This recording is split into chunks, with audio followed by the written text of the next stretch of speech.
Hi, and welcome to our first square table discussion. Today we're going to talk about the book. What's the name of the guy? Why We Hate Us. And here for our distinguished panel, we have Christina Lewis, this is Marvin Bailey, this is Meredith Kelly, and Trip Sutherland, and I am the eternal Jason Ramratan. And essentially today we're going to just start off here going through some of the basics of the book and some of the most important parts and different ideals that this book is trying to get across, and some of the problems that we're facing in our society. And essentially, we're going to go through the first part here, and essentially what we want to start off with is kind of a bothering statistic. One of the first real things here that we need to think about, and that's that 40% of people don't trust government agencies, don't trust essentially the paramounts or the heads that are running the country. What do you guys think about that? I definitely agree with that, especially on each side. All we do nowadays is just argue whether you're conservative or liberal, and it's just separating our country. It says, he noted in the book that July of 2007, just 19% of our country thought we were headed in the right direction, and I'll definitely agree with that statistic. Yeah, anyone have anything else to add to that? I can understand why it's only 19% that have confidence in the government, simply because we've gone far from the facts and the meat of everything, and now it's just about fame and publicity, and not just what will benefit or the well-being of all Americans. Do you guys then think, though, I have a feeling though that most people, when they get into office or these organizations, they are under this kind of guise or this belief or this ideal that they're trying to help or they're trying to make things better for society. So therefore, do you think then that this is a lie, or is changing, or is it as a result of bureaucracy that this doesn't happen? Why is it that we actually don't trust the same people that live in our own country? These are citizens. They're just based on part of the structure. So, can we honestly say then that they're not actually doing things for our best interest? I'll say that, how can one person change the direction of something that's going full force ahead and is so large? I think the reason why people come in office and they can't change it is because the task is too big. I guess we expect people to be able to change it, but then I guess our expectations are not met because there's nothing we can do. I don't think anybody starts a campaign out saying, I'm going to get elected and do nothing, and go and really screw everything up. And I think that Americans want to see change really quickly, and it's just not going to happen like that. They have to be patient. And so people get upset and frustrated. Well, and part of this too is the media so prevalent nowadays that we get to see everything a political candidate is doing or not doing, and just we're bombarded with all these every day, all these different news channels, CNN, Fox News, and there's no, we've just lost confidence in our leaders because part of this book starts off saying with the Ronald Reagan, the Tomb of the Unknowns, and they were supposed to be burying somebody from which war was it? I don't know. Vietnam War, that they didn't know whose body it was, and it was just all a load of BS. Everyone knew whose body it was, even the family was there.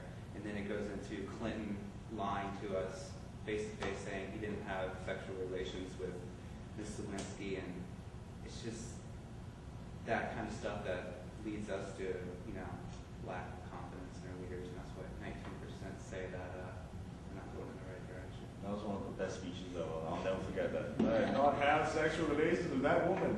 Then 3 months later, I had an inappropriate relationship. I'm sorry and good night. And that was quite spectacular indeed. So let's move on here to a couple more things that were kind of mentioned in the first chapter. And one of them also is kind of another alarming and disturbing trend that less than 20% of the country actually feels that our government is taking us in the right direction. And how do we feel about that? What comments do you have to make about that statement?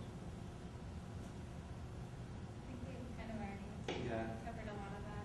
Okay, I find it, me believe personally that essentially that is very, very disturbing, because I kind of feel then that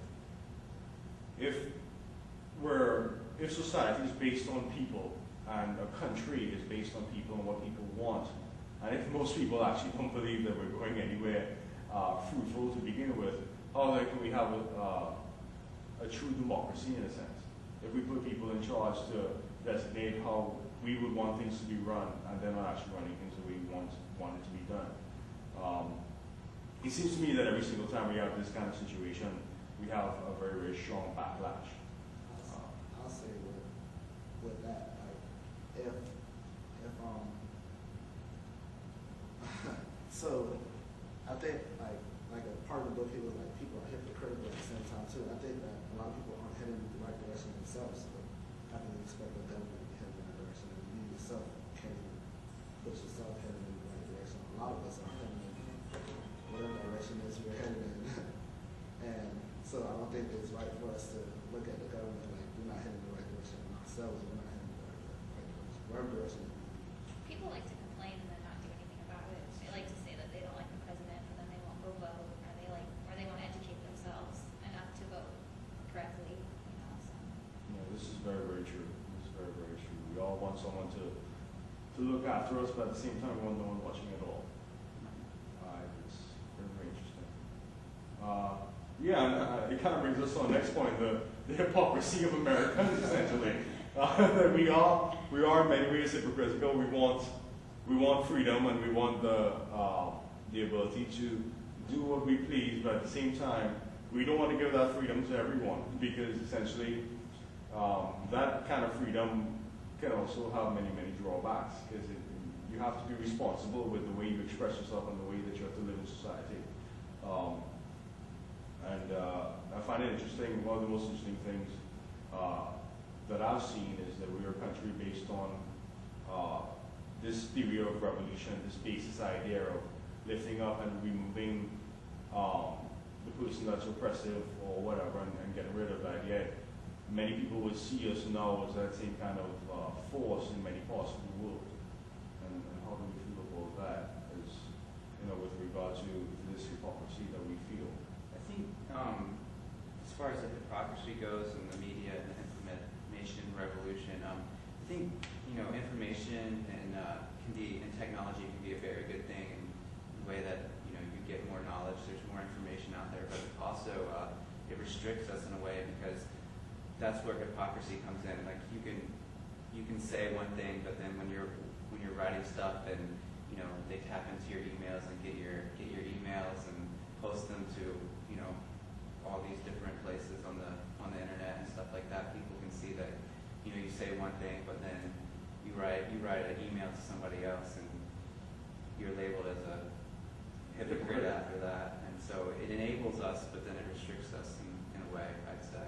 But I think it also goes back to self-image, because in publicized we have to have a certain image about ourselves just for face value or just for our name's sake. And if we don't have that certain image, we're looked at differently, but that doesn't always mean that we believe in the image that we've been carrying. So behind closed doors, we can show our true colors. Right. That's a really interesting point, and it's something that we really need to think about, because I think in many ways we're founded also to this kind of puritanical idea. We have very kind of puritanical undertone in this country. We're not as liberal as other ones, and we have this need to want to set up, this is my persona to the public, and this is possibly who I really am. And it seems that we really haven't come to terms with the fact that we're actually human, and people will make mistakes, and people have different sides of personality and are not totally uncorruptible in a way as well. And I don't know, it really is an interesting thing that we still want to have this separation of those two things. I think it's like human nature. Like everybody has morals and everybody wants to do the right thing, but like at the same time, it's still human, so you do whatever that's wrong. So I think you try to put on that image of, okay, this is right and this is wrong. This is what everybody else sees, but at the same time, you still want to be human and live life. So I think it's human nature to be here. You kind of have to. You can't act the same way everywhere you go. If you're not going to go to church